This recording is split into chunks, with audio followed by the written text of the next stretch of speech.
Hello and welcome back to the channel. After 5 years, I am back. And if I came back, I wanted to come back with this series. Now, this is a WWE save that I have been doing in TEW 2020 for a while now. Started it, I've just been having a ton of fun with it. And I thought if I was going to come back, this is what I was going to come back with. So, we're here with a save spotlight to go over everything that has happened in the save so far as kind of a launching point for the series. So, here we go. So we're going to start off with starting off looking at the champions. The WWE champion is Maxwell Jacob Friedman, MJF. So just going over a little bit of history with this championship. Um the save started in January of 2024. We are currently in May of 2025. So obviously the WWE champion starts off being Roman Reigns. He is the undisputed WWE Universal Champion. Um, so just like real life, I went through. Cody wins the Rumble. Cody goes on to WrestleMania 40 against Roman Reigns, and Roman Reigns drops the title to Cody at WrestleMania 40. Um, so after that, Cody goes on. He has two successful title defenses after winning the championship at WrestleMania.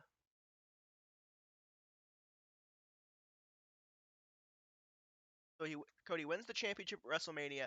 WWE Championship is back to just being the WWE title. The night after, Cody defeats Jey Uso in his first title defense as a babyface versus babyface match. Then goes on to face Randy Orton at the Money in the Bank pay-per-view. But then at SummerSlam, Roman Reigns comes back and defeats Cody Rhodes. So the story behind Roman and Cody after WrestleMania is this. Roman immediately wants a WWE Championship match. The SmackDown general manager Nick Aldis denied him his championship opportunity after WrestleMania because of the stranglehold he had on the championship with his family. Nick Aldis did not want history to repeat itself. He did not want Roman to use his family to regain the WWE Championship and just continue on a stranglehold. So Roman Reigns came up with an idea. He wanted a match with Nick Aldis, whereas if Roman were to win, Nick Aldis would be forced to give him a championship match for the title. And Aldis initially declined. He's not a wrestler anymore. Roman eventually coaxes it out of him, gets the match. So in the match, Roman Reigns destroys Nick Aldis. He destroys Aldis. Referee goes to ring the bell at some point because Aldis just can't continue anymore. Roman stops the referee. Roman threatens the referee because he knows this is his one and only chance to go after Nick Aldis, and he's gonna make it count. So he threatens the referee. He's gonna hurt the ref if the referee stops the match. So Roman eventually puts Aldis to the announce table. Roman destroys Aldis until he's finally allows the referee to stop it. Roman Reigns wins. He thinks, hey, I got what I wanted. I got to destroy this man. I'm going to get a championship opportunity. Triple H comes out on SmackDown and suspends Roman Reigns because of the way he threatened the referee during the match, not allowing the referee to do his job, which leads to Cody Rhodes. So Cody Rhodes, after defeating Randy Orton for the title at Money in the Bank, he goes on TV and he says, there's only one man I want to defend the championship against at SummerSlam. He technically earned an opportunity at the championship, and he's the most dominant champion, maybe of all time. He wants Roman Reigns at SummerSlam. William Regal, who is instated as the SmackDown general manager after Nick Aldis' leave, comes out. He denies Cody the chance to defend the title against Roman Reigns. Next week on SmackDown, Cody comes out, requests it again. William Regal once again denies him, and Cody says he's going to have to go around William Regal. So then William Regal comes out the next week and he says there's no way there's anything Cody can do to change his mind. When the member of the board of directors, The Rock, comes out, Cody Rhodes goes out with The Rock, and Cody Rhodes says he's got a member of the board with him, and that yes, The Rock is Roman's cousin, but he also believes that The Rock is um the only person he could have gone to get this match because Cody wants Roman Reigns to beat Roman Reigns once again at SummerSlam. Rock is a complete babyface in all of this. Rock says he will make sure that the bloodline stays away. Cody gets his match with Roman at SummerSlam, and the the Rock turns on Cody, and instead of warding off the bloodline, he ushers in the bloodline, and Roman Reigns is able to beat Cody Rhodes at SummerSlam with the help of The Rock and the rest of the bloodline. So from there, Cody Rhodes goes on. He has a match with The Rock in Bash in Berlin. Um, he beats The Rock there. So we go to Survivor Series at that point, or no, not Survivor Series, Payback. Let's see here, the order of events. So you have Survivor's Payback. So at Payback, Cody Rhodes gets a one-on-one opportunity. Bloodline banned from ringside. Cody Rhodes finally gets the title back from Roman Reigns in a clean, straight-up match. So at this point, Cody and Roman are tied in terms of singles title matches at 2-2. Cody ends with the championship, and then at Survivor Series, well, I'll just finish up the Bloodline story now, where we're at now, and then we'll go on to the next championship. So, Bloodline story. Bloodline goes to Survivor Series War Games.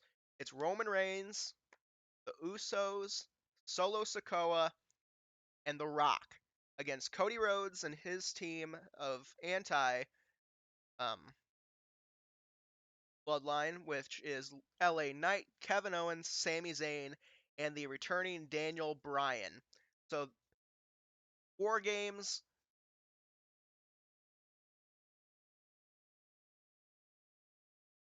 Survivor Series, and in the main event of Survivor Series War Games, Cody Rhodes, LA Knight, Kevin Owens, Sami Zayn, and Daniel Bryan defeat the Bloodline. And then afterwards, Roman Reigns is left in the ring with the Bloodline, and the Bloodline turn and will turn on Roman, not turn into baby faces, but the Bloodline turn on Roman Reigns. The Bloodline, by orders of The Rock, take out Roman Reigns. Now, I skipped over a little bit of part because Jey Uso's back with the Bloodline. So after SummerSlam, The Rock kind of courts Jey Uso. Jey Uso's reluctant because of Roman. He's anti-Roman, but he's pro The Rock. And eventually The Rock gets him back into the fold. So after SmackDown after Survivor Series, The Rock comes out and he installs Jey Uso as the new tribal chief. The Rock is the high chief, and he is deemed Jey Uso the new tribal chief, and that Roman Reigns will be gone and he will never be seen again. And The Rock himself has to go away for a while, but The Rock will be back. Now, The Rock went away to do a movie. He's still out for 6 months. The plan was to do Roman and The Rock at WrestleMania 41. That plan obviously had to change. So, another plans for The Rock had to change. The plan was to do Rock and Cody once again for the championship at the Royal Rumble. So instead of that match, we get Cody and Jey Uso once again for the WWE Championship at the Royal Rumble. And Cody Rhodes defeats Jey Uso with help from Roman Reigns. So, Jey Uso has the Bloodline helping him. At this point, there's a new member of the Bloodline, Tama Tonga. Tama Tonga comes in. He is Tama Tonga is the newest member of the Bloodline. Jey Uso in the ring with Cody. You have Solo, Jimmy, Tama, and Jey Uso's new wise man.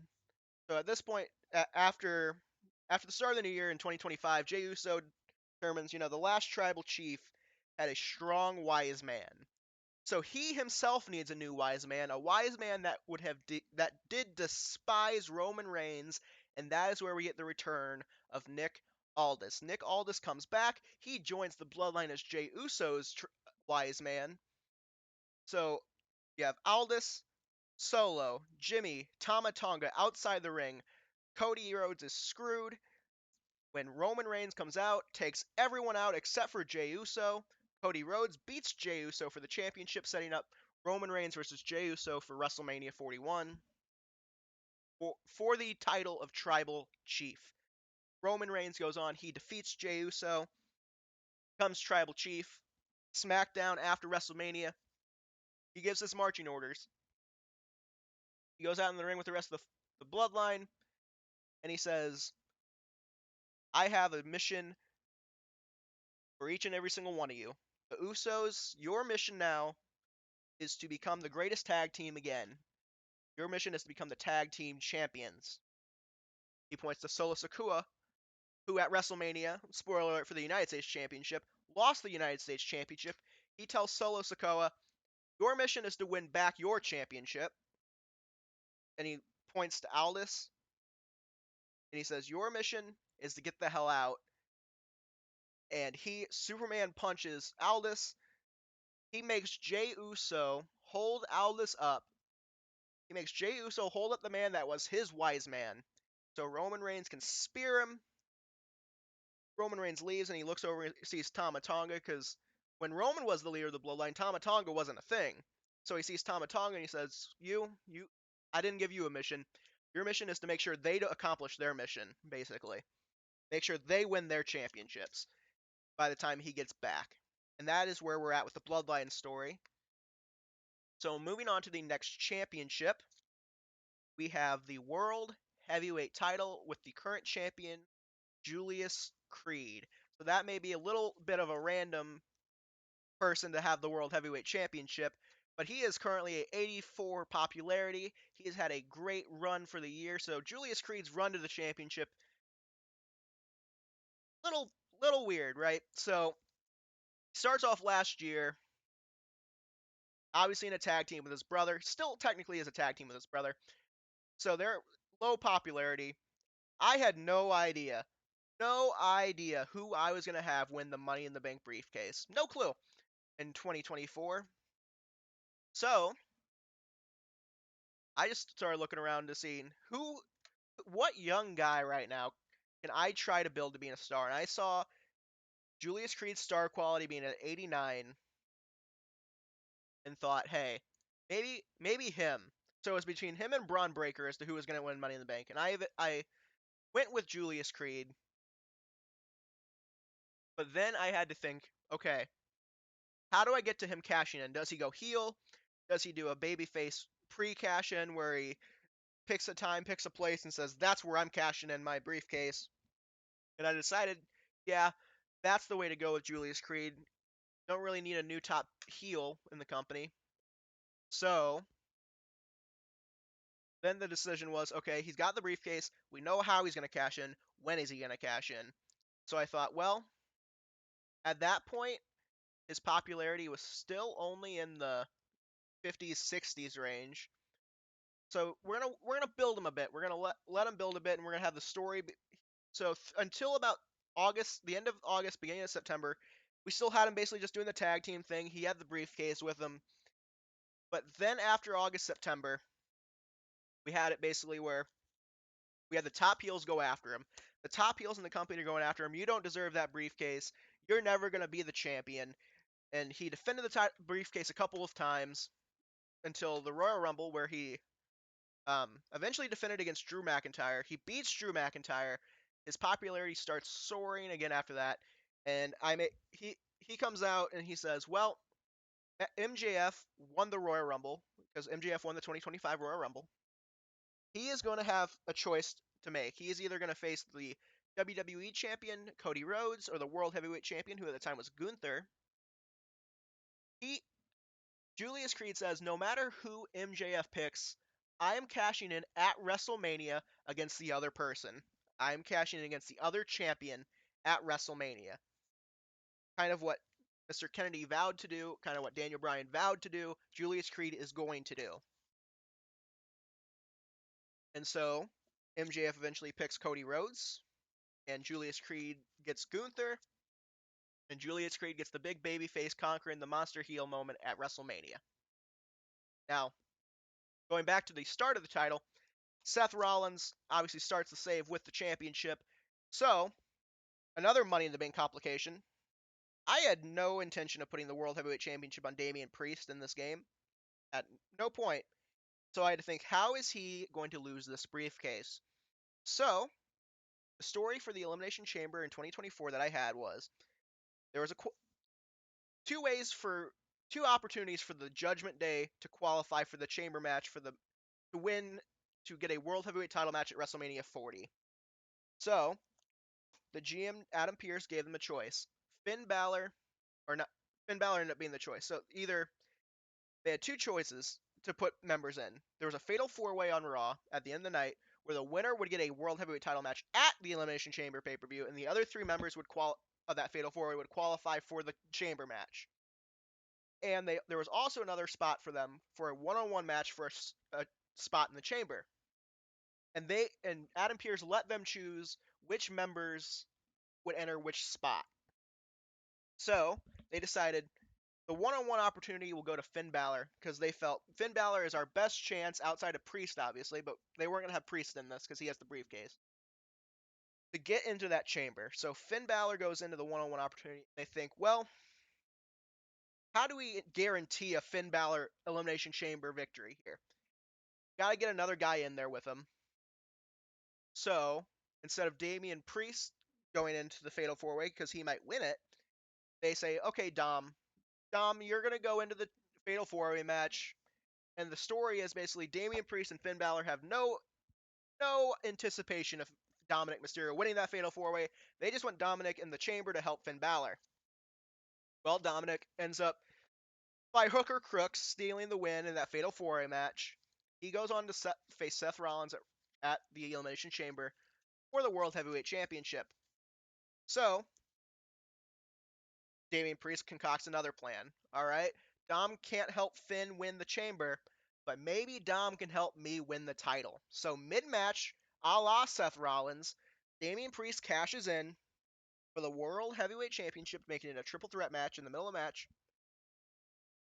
At one point, Seth Rollins curb stomps Damian Priest. Dominic throws Seth out of the ring.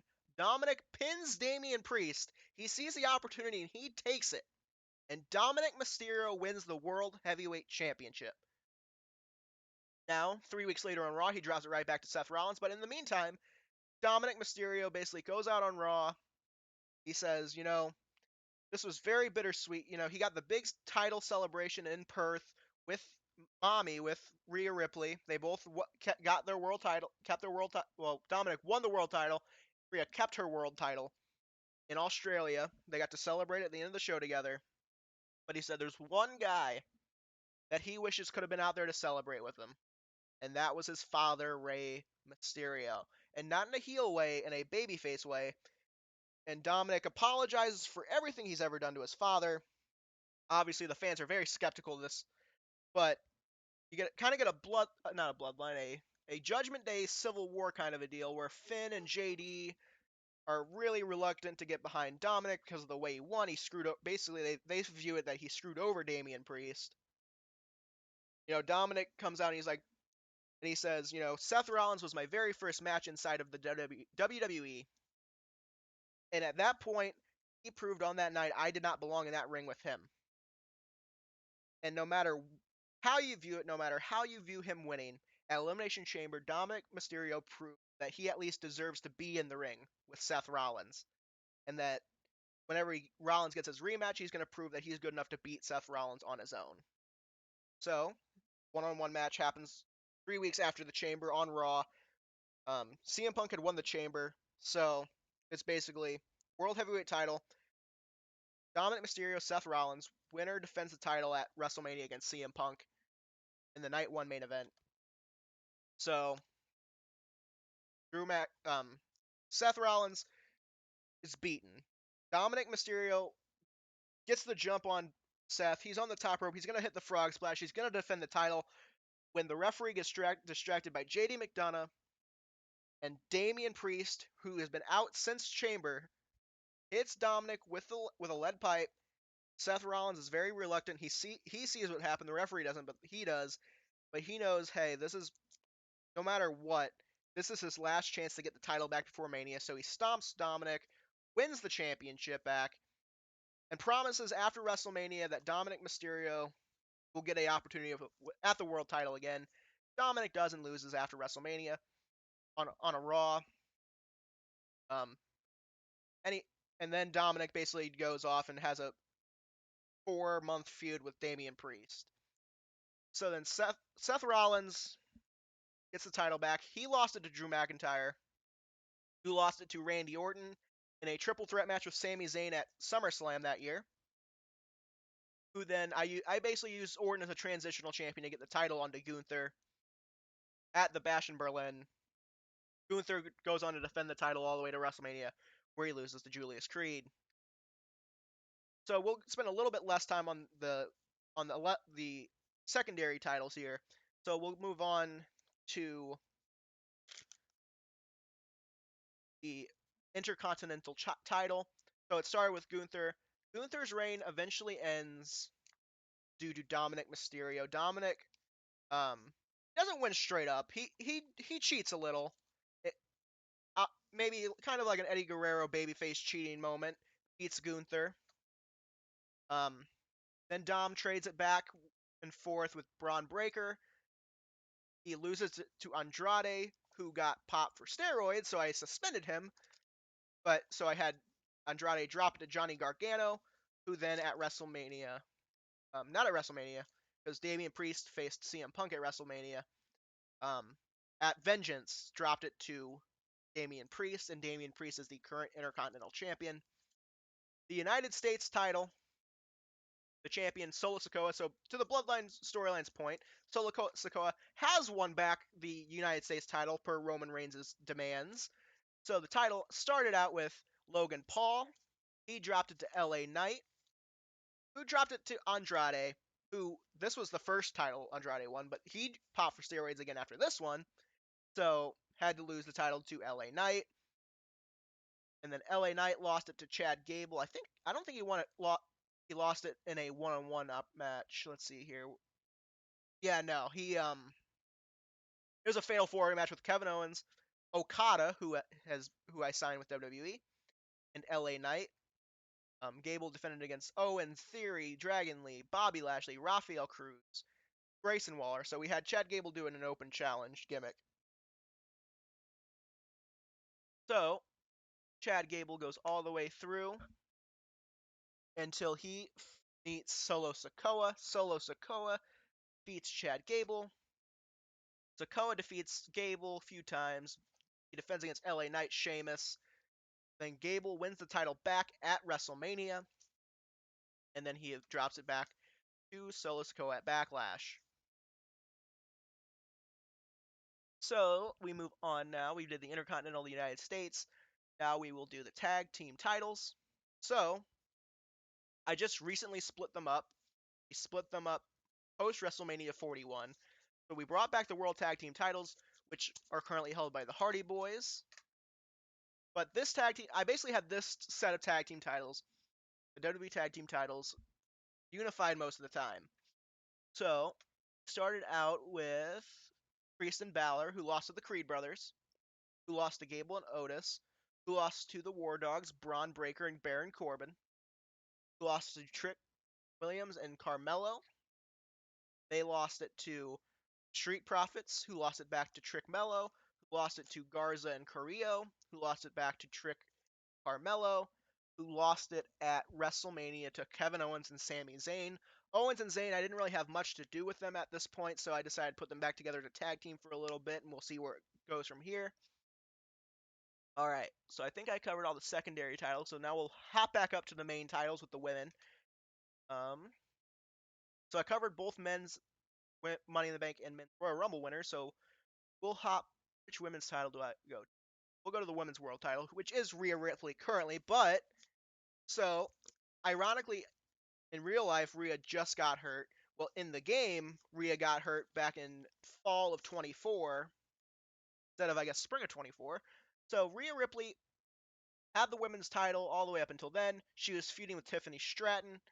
Rhea got hurt.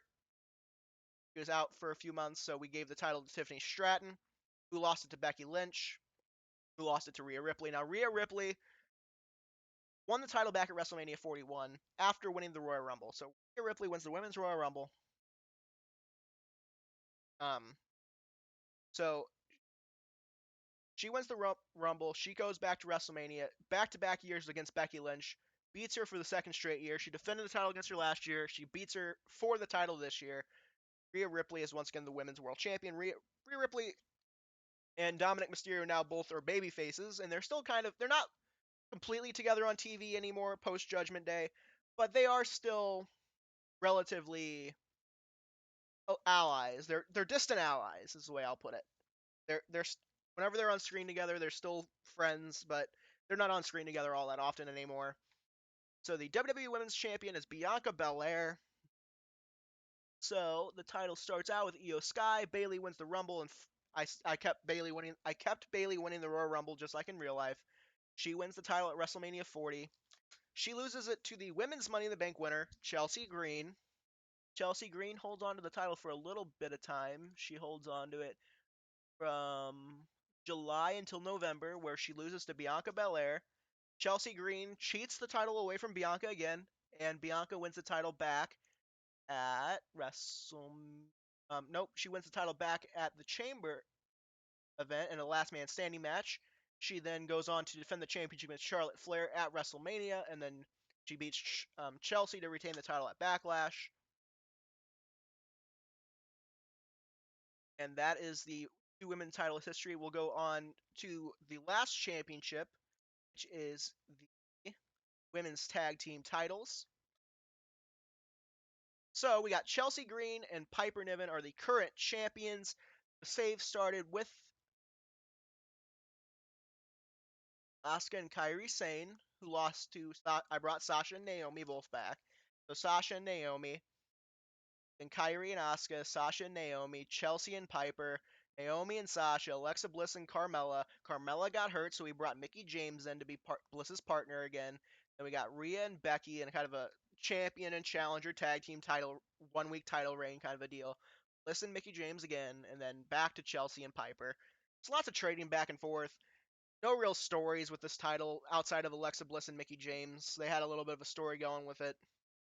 But other than that, kind of just throwaway matches here or there whenever I need a match. And remember to defend the title. Because, I mean, you can see from the number of defenses each of these teams have. I'm not the best at booking this championship. Alrighty. So that is all the champions currently. A lot of the story arcs that we've gone through.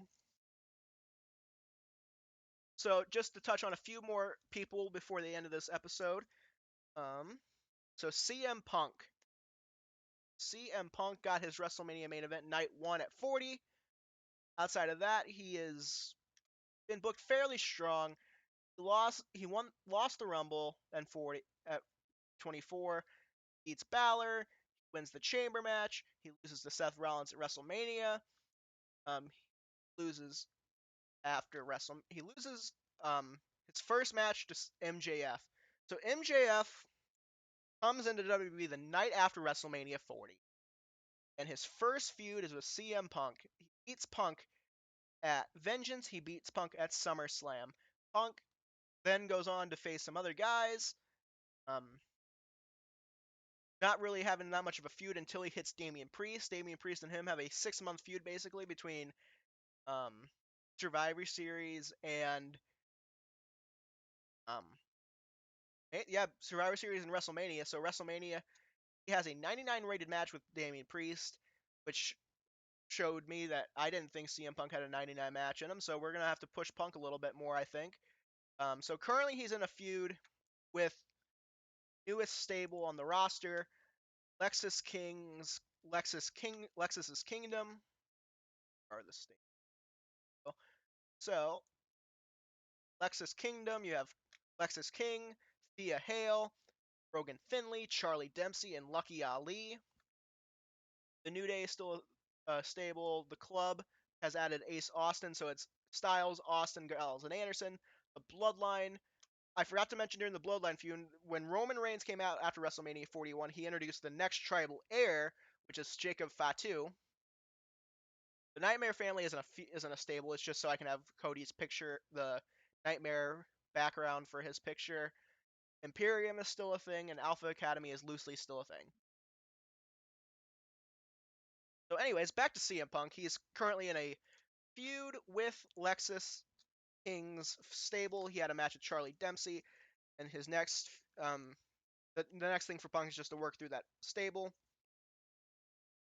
So, with Cody Rhodes, post WrestleMania 41 losing the title, his whole story is trying to find purpose. What is his goal? Trying to find what his new goals are. He just had a match with Daniel Bryan against the Usos at Backlash. The Usos are going after Cody Rhodes, so that's currently the story they're going forward with Cody Rhodes. So Drew McIntyre is currently very popular, despite me not being the best at booking him. To be honest with you, he's lost a lot. Lost to Seth Rollins at WrestleMania, but then he ended up winning the feud in a last man standing match at Vengeance. So really, McIntyre is one of those guys where I'm just trying to find direction with going forward. So also post WrestleMania, MJF is on SmackDown.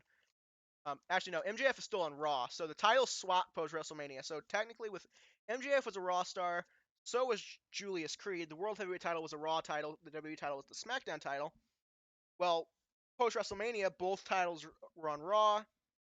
So the GMs had to make a decision. The GMs made a trade, and the World Heavyweight title ended up going to SmackDown. And we're still looking to do the draft here coming up shortly. So we'll see where all the superstars land. But currently, the WWE title's on Raw, and the World Heavyweight title's on SmackDown at the moment. But yeah, Drew McIntyre is just a star where I'm trying to find direction for here.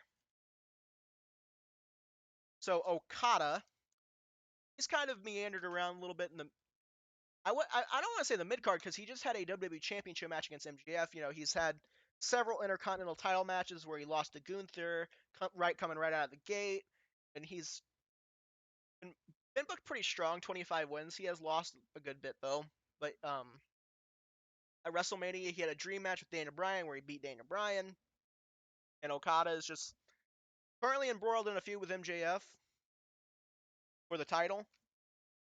I'm not sure if it's going to go any further beyond that match or not, but we'll see. LA Knight is one of those guys also that's kind of been just meandering around a little bit. 31 wins, 12 losses, so booked pretty strongly. Him and Logan Paul have had an off and on feud all year long. He's beaten guys at WrestleMania. He had a feud with AJ Styles. In real life, only a year later at 41, he's Daniel Bryan after WrestleMania. He's on. He ended up being traded to Raw for the World Heavyweight Champion Julius Creed. Oh no, Julius Creed's on SmackDown. Never mind. So yeah, Julius Creed. He just lost the World Heavyweight title. So Randy Orton post Randy winning the title, he hasn't done a whole lot. His story going to WrestleMania this year was he had no story and that he had no match and he was looking for direction. And John Cena comes back. He gives Randy Orton his direction. Randy Orton, John Cena for the first time at WrestleMania 1-on-1. Randy Orton picked up the win there, and now his story is looking to win his 16th world title because that last world title was 15. Now he's looking for 16. He beat the 16-time world champion John Cena at WrestleMania. Now he himself wants to be a 16-time world champion. All right, so the last guy we'll look at is MJF. We already touched upon him a little bit with the WWE title, but he is currently undefeated inside of the WWE. So he came in, he defeats CM Punk at Vengeance. He beats The Miz on Raw. He beats John Cena at Money in the Bank. He beats Tyler Bate. He beats CM Punk at SummerSlam. He beats Sami Zayn at No Mercy. He defeats Rey Mysterio on Raw. Saudi Arabia, he defeats Rey Mysterio. He defeats Randy Orton. No, wait, he defeated Rey Mysterio on Raw. He defeated Randy Orton in Saudi Arabia. On Raw, he teamed up with Drew McIntyre to defeat Seth Rollins and Randy Orton, and he won the Royal Rumble. So his story after the Rumble was he wasn't gonna make a decision. He didn't want to decide who he fought at WrestleMania. He wanted Gunther and Cody Rhodes to decide, by facing each other in a match at the Elimination Chamber. The GMs thought this was ridiculous. MJF had to pick, but Cody Rhodes came out. He said, "You know what? I don't care. I'll fight Gunther at the Elimination Chamber pay-per-view. I will fight him." Gunther comes out. He accepts the challenge. So winner faces MJF in the main event of WrestleMania. Cody Rhodes ends up beating Gunther. And MJF versus Cody Rhodes at WrestleMania for the championship. MJF wins. The next night on Raw, he teams up with Damian Priest to defeat Cody Rhodes and Julius Creed. Then he defeats Kazuchika Okada at Vengeance to retain the WWE Championship in his first title defense. And that's where we're at, guys. That's where the save is at. That's where we are at. If you'd like to see this continue, leave a comment, like, and subscribe. Thank you, and I will see you next time.